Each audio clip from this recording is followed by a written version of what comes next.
Hello, नमस्ते, राम राम। मेरे YouTube channel learn radio destination में आप लोग का फिर से स्वागत है। अभी हम लोग जो है वन से रिलेटेड या पर्यावरण से रिलेटेड जितने टॉपिक हैं उनको देख रहे हैं। इसमें वन नीति, राष्ट्रीय वन्य जीव कार्य योजना, जितने भी राष्ट्रीय वन वगैरह हैं, पारिस्थितिकी रूप से संवेदनशील क्षेत्र हो चुके हैं। अब हम लोग थोड़ा आज टाइगर रिजर्व के बारे में पढ़ेंगे और टाइगर से रिलेटेड जितनी भी योजनाएं चालू की गई हैं उनको एक सरसरी निगाह से सन के साथ और जो भी उसमें इंपॉर्टेंट फैक्ट्स हैं उसको देख लेंगे। ठीक है, तो चलिए स्टार्ट करते हैं। टाइगर यानी कि बाघ। बाघ क्या है, किस प्रकार के जीव हैं, कहाँ के क्यों उनके ऊपर संकट उत्पन्न हो गया है, क्या कौन कौन से ऐसे कारण हैं और उनको बचाने के लिए, उनके संरक्षण करने के लिए कौन कौन सी योजनाएं चालू की गई हैं, इन सब पे हम विस्तार से चर्चा करेंगे। ठीक है, तो बाघ जो होता है इसको हम टाइगर भी कहते हैं। बिल्ली की जो प्रजातियां पाई जाती हैं उसमें सबसे बड़ा, उन प्रजातियों में ये सबसे बड़ा है।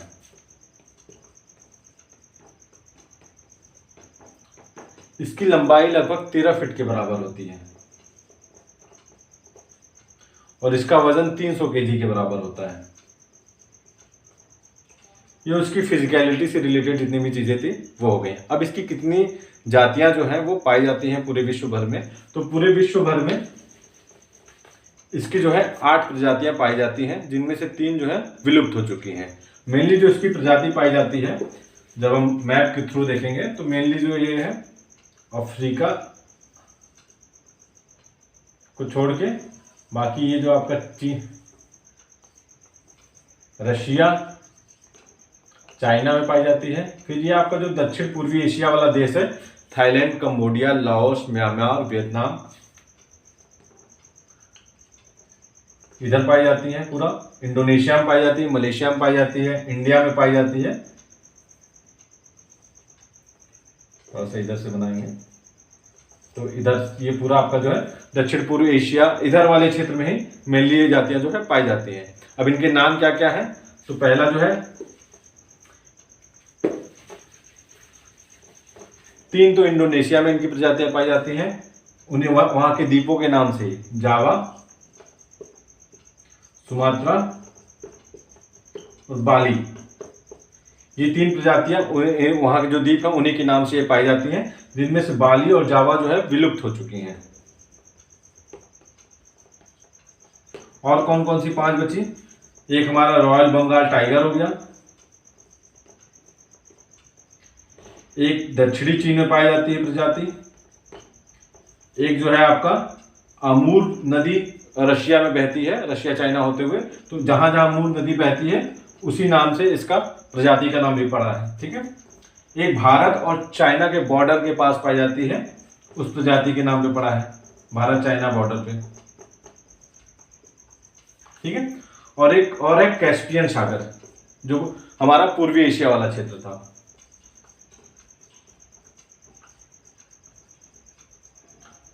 तो ये भी विलुप्त हो चुकी है। ये 3 जो प्रजातियां हैं, कैस्पियन, बाली और जवाई वाला, ये तीनों प्रजातियां जो है विलुप्त हो चुकी हैं।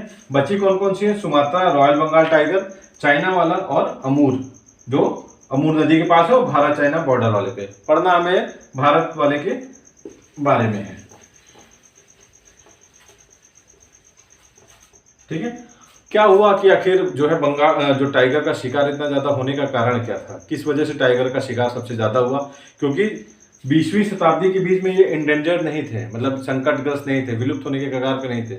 लेकिन ऐसा क्या हुआ कि ये विलुप्त होने के कगार पे आ गए? उसके कई रीजन थे। जो चाइना वाला क्षेत्र है वहां पे पारंपरिक रूप से जो इनके जो औषधि बनाई जाती थी, उसमें जो टाइगर के अवशेष वगैरह, जो उनके शारीरिक अवशेष है, उनका प्रयोग किया जाता था। पहले ये जो है कम होता था, लेकिन एक समय के बाद इस पे काफी ज्यादा शिकार होने लगा। तो वहां पे जैसे जो ये माना जाता है कि जो टाइगर की पूंछ की जो हड्डी होती है उसको साबुन में मिलाकर लगाने से जो चर्म कैंसर होता है उसका इलाज हो जाता है। कुछ अन्य मान्यताएं थी कि इसके जो पूंछ होती है इसको अगर घर के बाहर टांग दे तो बुरी आत्माओं से बचा जा सकता है। उसके जो हड्डियां होती हैं उनको ताड़ के तेल में मिलाने से बाहर टांग दे तो भी बुरी आत्माओं से छुटकारा पाया जा सकता है। उनके अंग से विभिन्न जो उनके अंग होते हैं उनको पीस कर जो है ताइवान के लोग जो है सूप के रूप में उसका प्रयोग करते हैं। तो इस तरीके से काफ़ी मिथ थे और बहुत सी वजहों से कि दवाई के लिए प्रयोग किया जाता है। और सबसे बड़ी बात जो इसमें थी वो ये थी कि लोग इसको अपनी उपाधि समझते थे कि टाइगर को मारेंगे तो हमारा एक तरीके से बहुत ज़्यादा नाम होगा। इस तरीके से जो ब्रिटिश लोग थे वो लोग, जॉर्ज यूल का नाम आपने सुना होगा, जो पहले अंग्रेज अध्यक्ष वो थे, कांग्रेस के पहले अंग्रेज अध्यक्ष थे, उन्होंने लगभग 370 बाघ मार दिए थे। ठीक है, उसी तरह जॉर्ज पंचम जब आए थे 1911 में भारत की यात्रा पे, तो 39 बाघ उन्होंने 8-10 दिन के अंदर मार दिए थे। एक ड्यूक ऑफ विंडनबर्ग आए थे, वो भी उन्होंने भी एक दिन में 17 बाघ मार दिए थे। तो इन लोग को लगता था कि बाघ को मारेंगे तो हमें एक तरीके से ट्रॉफी के रूप में उसका यूज किया करते थे। उसका रीजन क्या था कि बाघ को मारना थोड़ा सा कठिन काम है। बाघ क्या होता है, शांत प्रकार का वो है, जानवर है और झाड़ी में छुप के रहता है। और शेर क्या रहता है, शेर को मारना आसान है क्योंकि वो दहाड़ के अपनी उपस्थिति को दर्शा देता है कि मैं यहाँ पे हूँ, लेकिन बाघ ऐसा नहीं करता है। आप एक अभी पिक्चर आई थी शेरनी करके, उसमें बताया गया था कि बाघ आपको जो है, आप अगर उसको खोजने के लिए जंगल में टहल रहे हैं तो वो आप हो सकता है कि उसको ना देखें, लेकिन वो आपको कम से कम 20 बार देख सकता है उसी जंगल में। आप उसको नहीं देखेंगे लेकिन वो आपको 20 बार देख सकता है। तो बाघ को मारने का काम थोड़ा कठिन हुआ करता था, इसलिए लोग इसको एज ए ट्रॉफी के रूप में यूज किया करते थे कि हम इसको मारेंगे तो और अपने आप प्रदर्शन करेंगे। कई आप फोटो देखेंगे ब्रिटिश की, तो बाघ को मार के उसके ऊपर खड़े हैं, उसका खाल अपने घर में टांग देते। तो इस वजह से धीरे धीरे ये इतना ज्यादा होने लगा कि ये विलुप्त की कगार पे आ गए। ठीक है, तो मेन इनको जो है मतलब इनको प्रोटेक्ट करने का कारण ये था कि इनका शिकार इतना ज़्यादा होने लगा दवाई के रूप में, दवाई के लिए और अपने ट्रॉफी को दिखाने के लिए, ट्रॉफी के रूप में, तो इनको संरक्षण की बहुत ज़्यादा आवश्यकता पड़ गई। ठीक है, अब इसमें किया क्या क्या गया है बाघों को संरक्षित करने के लिए, हम लोग वो देख लेते हैं। तो सबसे पहले आया है प्रोजेक्ट टाइगर। ये कब आया है, अभी क्वेश्चन दे देता है मिलाने के लिए यूपीपीसीएस वगैरह में। प्रोजेक्ट टाइगर, प्रोजेक्ट एलिफेंट और वन्यजीव संरक्षण अधिनियम, साइट्स, इस तरीके से करके आपको क्रम दे देगा कि वो ईयर के अनुसार इनको जो है व्यवस्थित कीजिए। ठीक है, तो प्रोजेक्ट टाइगर आया था 1973 में, वन्यजीव संरक्षण अधिनियम 1972 में आया था, उसी के अंतर्गत प्रोजेक्ट टाइगर जो है उसी के जस्ट बाद 1973 में आया था। प्रोजेक्ट टाइगर के अंतर्गत था क्या कि जितने भी टाइगर हैं और उनको राष्ट्रीय उद्यानों में ही उनको संरक्षित किया जाए, उनके आवास संरक्षित किए जाए, उनका जो अवैध व्यापार हो रहा है उसको रोका जाए, अवैध शिकार हो रहा है उसको रोका जाए, तस्करी रोकी जाए, ताकि इनका संरक्षण किया जा सके, इनका संवर्धन किया जा सके, इनको विलुप्त होने से बचाया जा सके। तो प्रोजेक्ट टाइगर की शुरुआत कब हुई थी, 1973 में, वन्यजीव संरक्षण अधिनियम के जस्ट बाद। उद्देश्य क्या था कि ये पर्यावरण एवं वन मंत्रालय के अंतर्गत एक केंद्रीकृत योजना थी।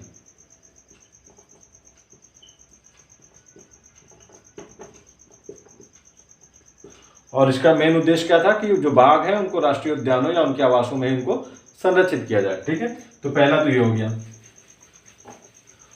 लेकिन इसके बाद भी कोई बहुत ज्यादा इफेक्ट नहीं पड़ा, उनके शिकार वगैरह होते रहे। तो इसके लिए दूसरा कदम क्या उठाया गया, तो 1993 में अंतरराष्ट्रीय संगोष्ठी हुई कि टाइगर को किस तरीके से बचाया जाए। तो इसका एक उत्पाद आया हमारे पास, ग्लोबल टाइगर फोरम।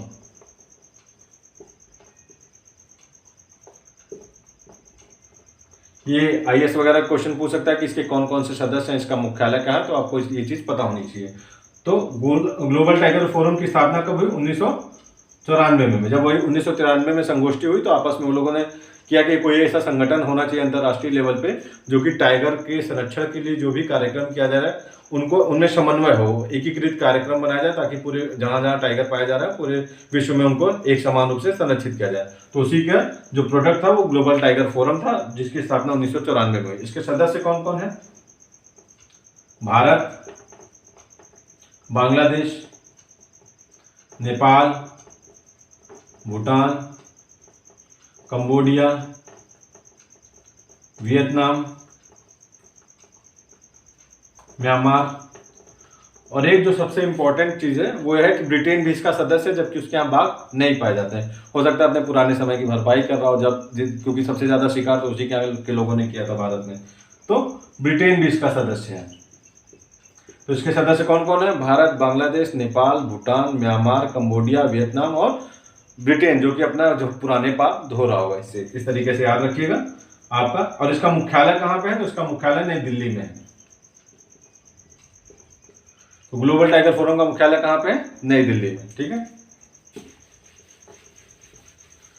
अब भैया इससे भी बात नहीं बनी, फिर भी टाइगर लोग का जो है अवैध व्यापार और अवैध शिकार वगैरह हो ही रहा था। तो उसके बाद क्या हुआ, 2005 में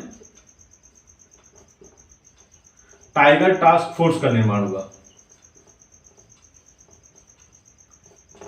और ये किस वजह से हुआ, वहाँ जो एनजीओ वगैरह थे उन्होंने काफी ज्यादा सरकार का विरोध करना चालू कर दिया कि आप कुछ कर नहीं रहे, टाइगर को काफी ज्यादा अवैध शिकार वगैरह हो रहा है। तो उसको नियंत्रित करने के लिए सरकार ने टाइगर टास्क फोर्स का निर्माण किया। और कहां पे किया, सरिस्का, जो राजस्थान में अभ्यारण्य है वहां से, ठीक है, टाइगर टास्क फोर्स। अब इसने क्या किया, इसी ने अनुमोदन किया तो राष्ट्रीय बाघ संरक्षण प्राधिकरण की स्थापना हुई। ठीक है, टाइगर टास्क फोर्स के कहने पे या तो उनके अनुमोदन पे या तो अनुमोदन ही उनके मतलब उन्होंने रिक्वेस्ट किया कि एक जो है प्राधिकरण ऐसा बनाया जाए जो कि इसको वैलिड करे, इसको जो है कानूनी रूप से सख्ती दे टाइगर जो प्रोजेक्ट वगैरह है, ताकि उन जो इसमें जो गलत काम करते हैं या अवैध तस्करी वगैरह करते हैं उनके खिलाफ कठोर से कठोर कार्रवाई की जा सके। तो राष्ट्रीय बाघ संरक्षण प्राधिकरण की स्थापना हुई कब, दिसंबर 2005 में। इसकी स्थापना किसके अंतर्गत की गई थी, तो वन्य जीव संरक्षण अधिनियम 1972 के अंतर्गत। वन्य जीव संरक्षण अधिनियम 1972 के अंतर्गत, ठीक है। वन्य जीव संरक्षण अधिनियम 1972 में 2006 में संशोधन किया गया, जिसके द्वारा इसकी शक्तियां वगैरह निर्धारित की गई। 2006 में इसमें संशोधन हुआ जिसके द्वारा राष्ट्रीय बाघ संरक्षण प्राधिकरण की शक्तियां और कार्य वगैरह निर्धारित किए गए, ठीक है। अब इसका काम क्या क्या होता है राष्ट्रीय बाघ संरक्षण प्राधिकरण का। पहले जो बाघ बने, इसके बनने से पहले वो वन्य जीव संरक्षण जो बाघ अभ्यारण्य वगैरह बने, जैसे पहला बाघ अभ्यारण्य जो है जिम कॉर्बेट बना, ठीक है। तो जिम कॉर्बेट मतलब जो राष्ट्रीय उद्यान है उसी में ही बाघों के संरक्षण के लिए अलग से अभ्यारण्य बना दिया गया। तो पहला जो अभ्यारण्य बना, पहले जो अभ्यारण्य बने बाघ अभ्यारण्य वो वन्य जीव संरक्षण अधिनियम 1972 के अंतर्गत बने। लेकिन जब राष्ट्रीय बाघ संरक्षण प्राधिकरण की स्थापना हो गई तो अब इसके अनुमोदन पे जब यह अनुमोदित कर देता है कोई राज्य सरकार, अगर बाघ प्राधिकरण बाघ अभ्यारण्य बनाना चाहती है तो इसका अनुमोदन आवश्यक होता है। ये जब अनुमोदन कर देता है कि हाँ भैया बना दीजिए, तब जो है राष्ट्रीय वो बाघ अभ्यारण्य बन जाता है। तो पहला तो इसका काम हो गया बाघ अभ्यारण्य का अनुमोदन करना।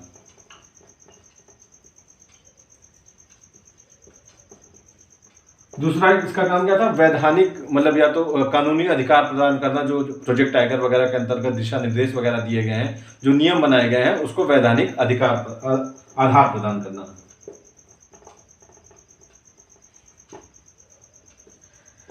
तीसरा, अगर अवैध व्यापार वगैरह हो रहा है तो सीबीआई के साथ मिलकर या तो कोई अन्य वो जो वन्य जीव संरक्षण संस्थान है उनके साथ मिलकर अलर्ट जारी करना कि इस तरीके के काम हो रहे हैं, इनको किसी तरीके से रोका जाए, ठीक है। समन्वय स्थापित करना। चौथा क्या काम है कि यदि जो संरक्षित क्षेत्र है उसमें कोई खनन तो नहीं हो रहा है, कोई वाणिज्यिक खनन तो नहीं हो रहा है, जो नियम वगैरह बनाए जा रहे हैं वो सही से पालन हो रहे हैं कि नहीं, इन सबकी इसके निगरानी करना। तो ये सब जो बेसिक काम थे वो इसके राष्ट्रीय बाघ संरक्षण प्राधिकरण के थे, जिसकी स्थापना दिसंबर 2005 में हुई थी।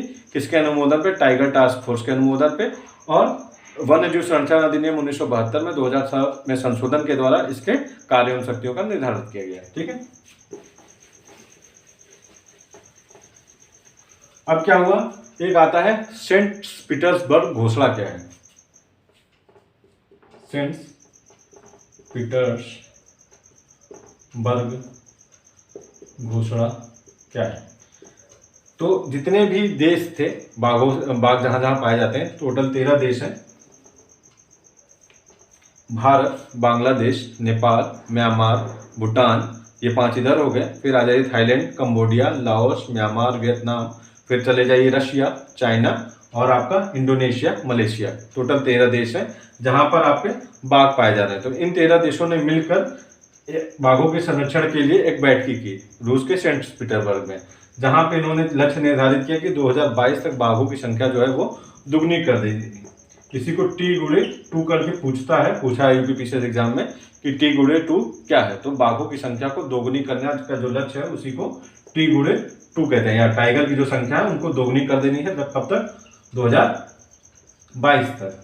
तो सेंट पीटर्सबर्ग की घोषणा क्या है, बाघों की जो संख्या है उनको 2022 तक दोगुनी कर देनी है। कितने सदस्य हैं उसमें, 13। जो 13 है वो मैंने बता दिया, रशिया, चाइना, इंडोनेशिया, मलेशिया 4 इधर हो गए, Thailand, Cambodia, Laos, Myanmar, Vietnam 5 इधर हो गए, 5 3 8 इधर हो गया, और आगे जो 5 बचे हैं भारत, बांग्लादेश, भूटान, म्यांमार और नेपाल, आपके 8 13 हो गए। ठीक है, तो मेन इसका यही था। तो इसमें जो लक्ष्य निर्धारित किया गया था, आपको पता होगा कि भारत ने इसको 2018 में ही प्राप्त कर लिया। अब जो सबसे इंपॉर्टेंट चीज है कि बाघों की गणना कौन करता है और बाघों की गणना कब की जाती है। तो बाघों की गणना प्रत्येक 4 साल पर की जाती है। बहुत इंपॉर्टेंट क्वेश्चन है, याद रख लीजिएगा, क्योंकि इससे पहले चीजें पूछ चुका है। जैसे वन रिपोर्ट जारी की जाती है, वो प्रत्येक 2 साल पे जारी की जाती है। ये क्वेश्चन यूपीपीसीएस से पूछ चुका है। तो ये भी पूछ सकता है कि बाघों की गणना कितने सालों की जाती है। तो बाघों की गणना 4 सालों पर की जाती है। 2018 में की गई थी, अब 2022 में चालू कर दी गई है। उसकी जो रिपोर्ट आ जाएगी फाइनल। तो 2018 में बाघों की गणना की गई थी। किसके द्वारा की जाती है? वो राष्ट्रीय बाघ सुरक्षा प्राधिकरण के द्वारा। गणना किसके द्वारा? राष्ट्रीय बाघ सुरक्षा प्राधिकरण के द्वारा। कितने साल पे? 4 साल पे। तो उसमें जो रिपोर्ट आई थी उसमें यह था कि भारत में जो बाघ है वो प्रति साल 6% की वृद्धि दर से बढ़े हैं। पहली चीज तो ये थी। और बाघों की संख्या कितनी हो गई थी? 2967। और पूरे जो विश्व के 70% बाघ जो कहाँ पे थे? इंडिया में ही थे। और सबसे ज्यादा बाघ कहाँ पे थे? महाराष्ट्र में थे, फिर कर्नाटक में थे, फिर उत्तराखंड में थे। पहले सबसे ज्यादा एमपी में थे। सबसे ज्यादा बाघों की संख्या कहाँ थी? एमपी में थी, फिर कर्नाटक में थी, फिर उत्तराखंड में। एमपी, कर्नाटक, उत्तराखंड। ठीक है। और लेकिन कुछ जगह ऐसे भी थे जहां बाघ पूरी तरीके से खत्म हो गए थे। वो कौन कौन से थे? पश्चिम बंगाल का बक्सा, मिजोरम का दम्फा और आपका झारखंड का बेतालू।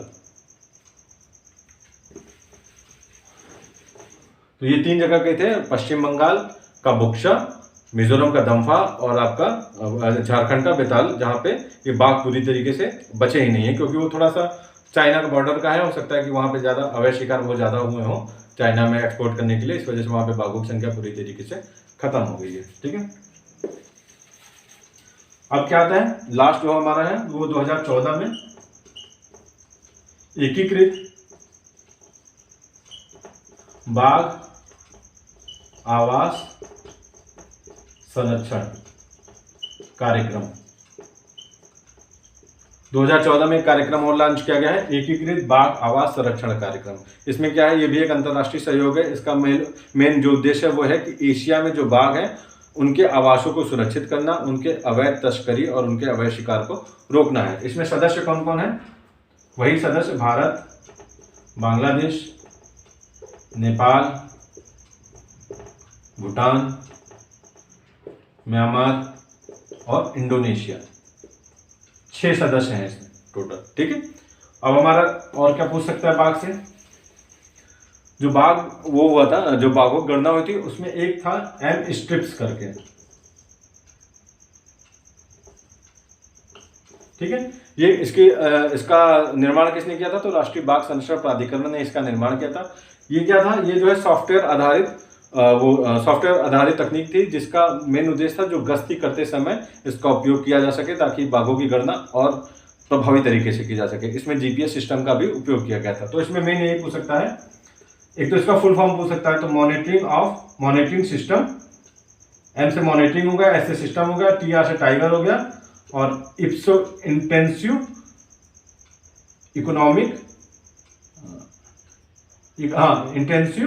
Protection ecological system. M stripes का फुल फॉर्म अपना देख लीजिएगा एक बार, थोड़ा सा मैं कंफ्यूज हो रहा हूँ। Monitoring system of tiger reserve और इंटेंसिव, पी से नहीं याद आ रहा है, इकोलॉजिकल सिस्टम करके इसका जो है फुल फॉर्म है। मेन और राष्ट्रीय बाघ संरक्षण प्राधिकरण ने इसका जो है निर्माण किया था। और ये क्या है? ये सॉफ्टवेयर आधारित तकनीक है, जिसका प्रयोग जो है बाघों की गणना के लिए किया गया था। ठीक है।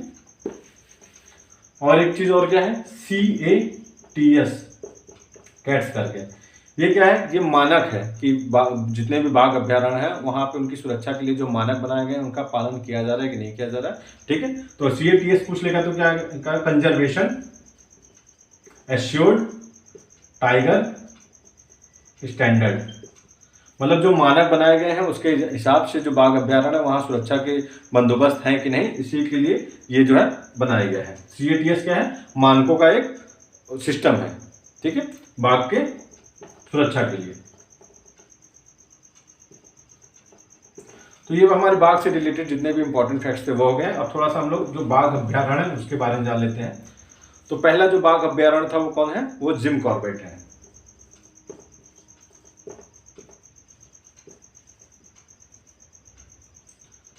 दूसरा क्वेश्चन क्या पूछ सकता है कि सबसे बड़ा बाघ अभ्यारण्य कौन सा, ये क्वेश्चन पूछा जा चुका है। तो नागा अर्जुन सागर या सलेम, जो कि आंध्र प्रदेश में वो सबसे बड़ा बाघ रिजर्व है।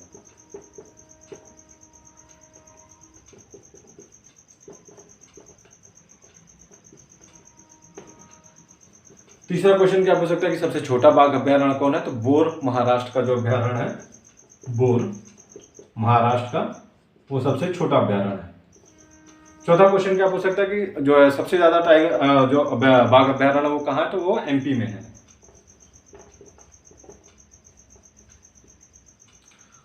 पांचवा क्वेश्चन क्या पूछ सकते हैं कि इस समय टाइगर रिजर्व की संख्या क्या है, तो अभी जो है दिसंबर 2022 तक जो टाइगर अभ्यारण्य की संख्या थी वो 54 है। 54वां कौन सा बना है आपको जानना बहुत जरूरी है। 54वां जो है रानीपुर टाइगर रिजर्व बना है।